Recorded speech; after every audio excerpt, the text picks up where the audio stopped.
Hello, hello. Hope you guys are doing fantastic today. What a day to be alive. We live in a timeline where Warrior is probably one of the best characters in the game. Crazy stuff. I'm going to show you guys in this video what I've been doing.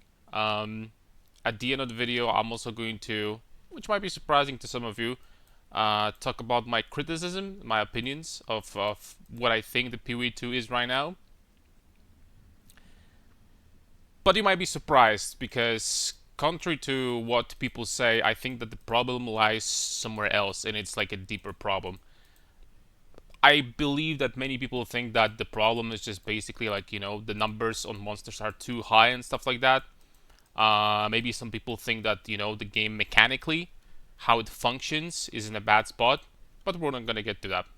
So I'm not far at all. I've been playing only yesterday, because I didn't start on the league start because I had decided to go to bed, and so I was blasting yesterday, and now I just basically came back from church, so I'm just going to continue after I put up the video on YouTube, and I guess I'm just going to continue and show you how the build functions and what you can you know generally speaking expect. I think that the warrior, generally speaking, is in a pretty good spot, which is a crazy thing to say. Um, we have, in a way, it's actually better than it was before because I went the wrong way. Because some of the mechanics that people thought that were working last patch actually didn't work. And it's funny because now GG actually made them work. So, what I mean by that, I'm going to show you. I'm gonna jump into like a bigger pack of monsters. What I've been doing so far is I've been using Bone Shatter, and the clear speed looks like this. This is Act 5, of course, level 51. I have, some whatever gear I found, so nothing special whatsoever. The only thing I bought were two weapons, both for one exalt, and also they're absolutely nothing special. They're like basic weapons with some elemental damage, and that's pretty much it. So nothing necessarily better than what you would get, by playing the game normally. So, uh, what was I saying? What they added to the game that actually didn't work? People thought that it did. I'm going to show you in a second. So there is this support, also known as Impact Shockwave, and this support was bugged last patch because it didn't scale with the area modifiers. Like, for example, the Cultist Greyhammer did, right? Now they nerfed the numbers to 1.5 meters, but instead it does scale with area modifiers. So what I've been doing basically is I have Leap Slam here. Leap Slam got buffed very, very hard this patch, to people that don't know, and I'm using Brink support. That basically means that Leap Slam stuns very hard because it has more stun buildup, which is a multiplier, and then it cannot stun enemies completely.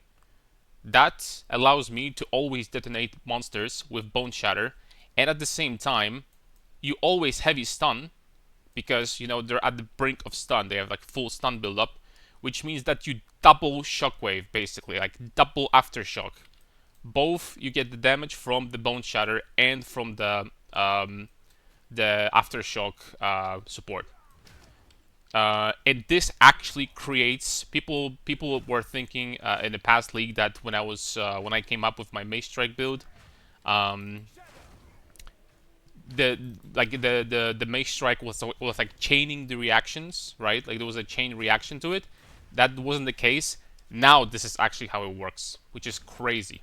Because with enough area, I'm currently only level 51, so I'm nowhere near as much area as I could have. You could have even more on Titan, of course, but with more area, like this will actually reach like stupid point where you will be like off screening monsters with this support, right? With the shockwave, so impact shockwave. So it's I don't know if that's intended. I don't know if GG planned on giving Warrior like even more AoE than before. Um, let's do this boss. Currently, I'm using uh, one-handed weapons because they're much faster, feels better to use. As you can see, that's not necessarily the big problem, given how much damage I'm doing. Just like 4 perfect strikes, and the guy is dead. And of course, once again, my gear, nothing too crazy, because I have the most basic gear you can imagine. Some of my gear actually below average at this point. For example, I have, I believe, yeah, like gloves that you would pick up in Act 1, Act 2 maybe. Like, they're basically white gloves almost. They provide me 31 life. Same for the belt, some like whatever rings. I found this, I found this. I found everything here. And I bought the weapons. Nothing too special. Of course, you can be using two-handed if you want. Two-handed weapon as well. But there is... I don't think there's a point because Perfect Strike didn't get nerfed enough in my opinion. It hits ridiculously hard still if you build the character properly.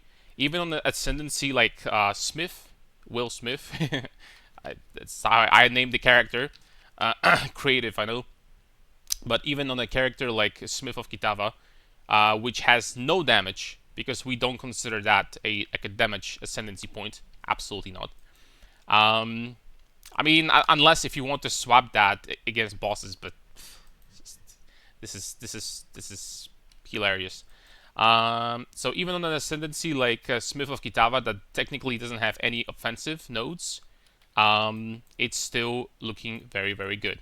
The damage is still looking very good, right? You don't need to worry about that. Of course, you would be getting even more area and damage on Titan, but you would lose tankiness, as a sacrifice. So what I've been doing so far is this is how I've been clearing the campaign. It's going very smooth. Didn't die too many times. For example, last league during the campaign, I died 17 times on a warrior league start. Right now, I died 7 and like 3 or 4 at least deaths out of these, or just me being like stupid and like not caring enough. Like I'm not playing hardcore, so like I can be like more aggressive and stuff. Um, the tankiness is looking really good. That's how I've been clearing pretty much maps. Until you get Leap Slam, you can use instead Bone Shatter. Bone Shatter is, excuse me, not Bone Shatter, Rolling Slam before you get the Leap Slam. And what you do is just you use the first part of Rolling Slam and then you cancel animation into Bone Shatter and you explode the packs. And it works favorably well in the early game. When it comes to late game scaling, I'm still not sure what I'll be doing, not 100% sure, because there are many options. You could keep on using this literally, Leap Slam into Bone Shatter. What you could do is to swap to Mace Strike and just do Mace Strike with Cultist. That's going to be totally fine. What also you could do is literally just use Leap Slam with Impact Shockwave. And why I'm telling you this, I've been checking the numbers on different passives, on different active skills, and you need to be careful when you choose what ability you want to play with late game and like your go-to build, because the numbers have changed dramatically. Not only when it comes to this part over here, right? Like a little bit more damage, for example, more stun build up. Not only this, they also have changed dramatically when it comes to how hard they scale. So for example, Hammer of the Gods, literally at level 40 now, does less damage than a single perfect strike. This is why I don't think that going Hammer of the Gods at all whatsoever is going to be a good idea this season. First of all, I'm not sure who is like checking these numbers out, because like the fact that a single perfect strike is going to do more damage than the Hammer of the Gods that has a conditional that is hard to meet, it's just like I don't even get it. I don't understand. But look at, for example, something like Leap Slam. A Leap Slam at level 20 does 449% damage multiplier. At level 40, it does 2000. Like it literally, it's like AOE. Sure, it costs 800 mana, sure, but at this point also has like 118% more stun buildup, which is like ridiculous. But at this point, you're like having like AOE Hammer of the Gods every time you leap slam into a pack. Like this skill will clear so well with Impact Shockwave. I'm thinking about just doing a leap slam build late game. Like don't even stop. Just use leap slam all the time. It perfect strike bosses. That's all there is to it. Because like look at this number. And it's the same for some other skills. For example, the build that I plan for the future, accuracy stacking Amazon, perhaps with Molten Blast dual wielding. Look how hard Molten Blast scales from 265% level 20 to almost 1200 at level 40. That's 4 times the damage. This one is even more than 4 times the damage for 20 levels. So you just get maces with +2 melee skills, and these skills hit like trucks by themselves. I don't know who was creating these percentages, but this scale is harder than last league, and it's not a little bit harder; it's way harder. So I don't even know, man. And for some other skills, on the other hand, you need to be careful because they scale way less. Perfect Strike is more or less the same, but some of them scale way harder, and some of them scale way less. Like for example, Hammer of the Gods. I think Hammer of the Gods got nerfed the most, which is funny because I think it was already one of the worst skills for Warrior. It's freaking ridiculous. So I don't know, maybe at GG nobody's playing Warrior. Like the best skills on Warrior were like Molten Blast for like, assuming that there is no Mace Strike in the game and you have no cultist, like Molten Blast was good. Like, Stampede with like armor break tech. Perfect Strike easily was like the best skill. Hammer of the Gods was one of the worst skills, and it got nerfed the most, and the other skills didn't get nerfed. It just doesn't make sense, right? But when you pick up whatever you want to play, make sure to choose how hard the skill scales, right? Because right now there's many skills that could be potentially viable, actually. And I'm talking about late game, not talking about the campaign. So yeah, this is what I've been doing. Quickly, I'm going to talk about Ascendancy. This is of course not a build guide. I just basically started playing, so the build guide I would expect in a few days. I need to get to late game and get this character to the point where I can confidently show what it's capable of doing. But what I did is I had a very good experience during the campaign so far. I did Cold Stalker first. That basically covers the problems with your resistance completely. As you can see, I'm level 5 with some random gear once again, without runes, without anything. And look at my resistances, right? And you have this much resistance and some armor, you're not going to be dying really. For the most part, you're fine. Chaos damage might be annoying, but if you have enough health, the chaos shouldn't kill you as well. So yeah. So Cold Stalker first, and then the second 2 passive points, I picked Smith Masterwork and added fire resistance and Molten Symbol for physical damage reduction. Physical damage, mitigation. This, of course, will become even better once you get this, because you're going to get more maximum fire resistance, so the mitigation is going to be even stronger.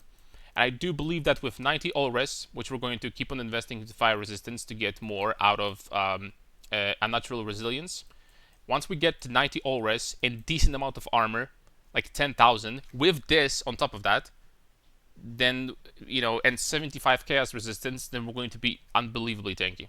Like there's going to be no need for us to like do anything.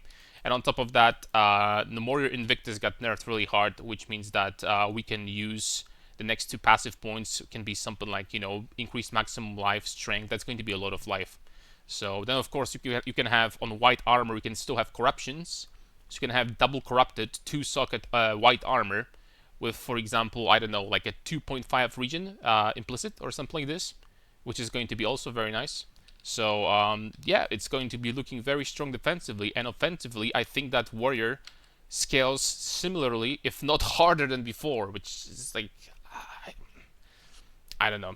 Which, this, by the way, leads me to the critique and the complaints that I have about PoE 2 right now.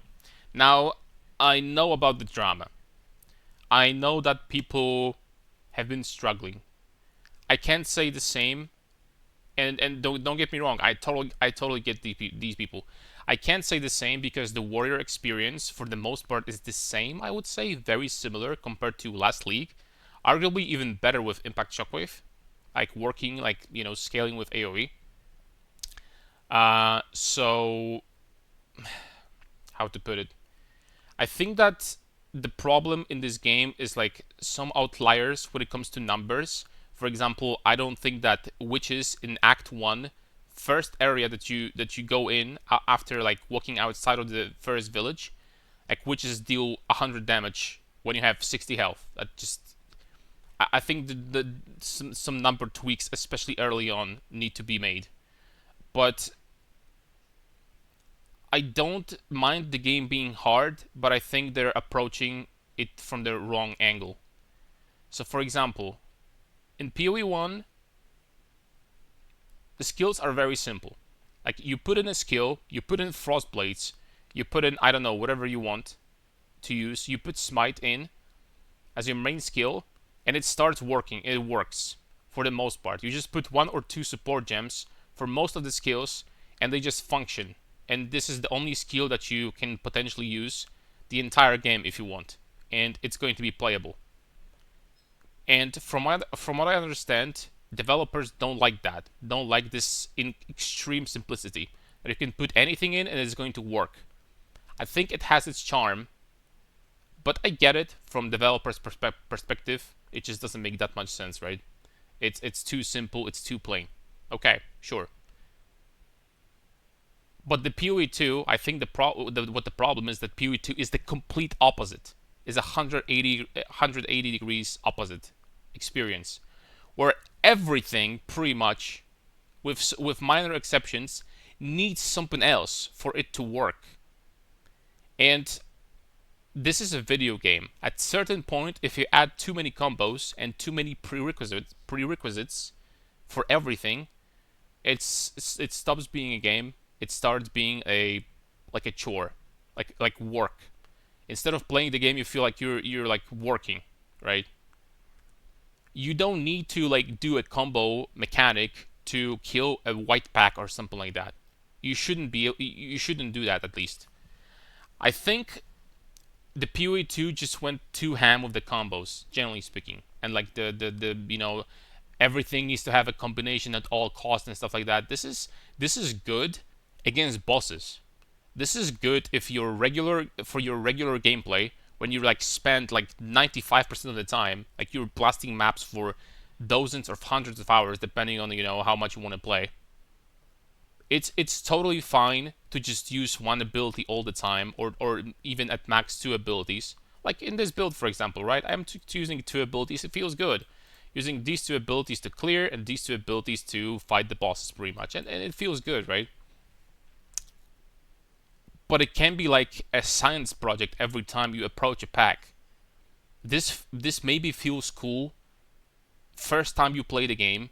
This maybe feels cool during first acts in the campaign, but it gets tedious after some time. This I don't think this is how the end game loop can look like. And screw the numbers for a second. Just forget about the numbers. Numbers are fixable. I think that someone like really didn't think things through, and like put like in Act 1, like a wolf in Act like level 2 zone deals 50 damage, while the boss like the Grigger at the end of Act 1 does like 100 damage. I think that the numbers are just way off, and they just need to figure this out, because like once even Chris Wilson said that once people get to maps, they have their souls, right? It feels like in PoE 2, developers kind of want people not to get to maps at all costs. They just want to make them quit earlier because they want the game to be punishing. Campaign should be like a tutorial. It doesn't need to be like like Elden Ring game or like Dark Souls. It doesn't need to be like that punishing. And I say that from a perspective of someone that plays ARPGs for like 25 plus years, started since Diablo 1. And this difficulty, to me, this game is not that difficult, to be honest. I can, I've been playing League of Legends for 14 years with one character, a very weak character. I can adapt. Something changes, something gets nerfed, I can adapt. It's not a big problem for me. But for the majority of people that don't want to treat this game as a hardcore thing or a job, this is going to be a problem over time, and they will just not play the game and quit because it's going to feel like work. They need to put the work in, and even then, still, it's not going to be that fun because it's going to get like tedious over time and it's going to get tiresome, right? Because like you don't want to click so much all this time. This is why they fixed like flask piano in PoE 1 because you constantly had to click every 5 seconds all 5 flasks, and they thought that this was a bad gameplay design. Like, how is it different to like click 5 flasks all the time and one button to kill monsters, from like clicking 4 skills all the time to kill white monsters, and click all these 4 skills all the time because they're all like combined into combos, right? Another thing I wanted to, like small complaint is that they said that they added 100 gems, 100 uniques, and like for the most part, like many uniques were already like pretty mediocre, to be honest. I'll be honest. I checked all of these uniques. I checked all of these support gems. I don't know if all uniques, but like majority. Maybe some of them I didn't see yet. Maybe they're like weren't discovered yet. I'll be honest. Like 90% of them are just not usable. I'm sorry. Maybe 85%, maybe 90%, but they're just not usable. They're too niche, or they're like when it comes to uniques, they're too niche, or they're strictly worse than rare items.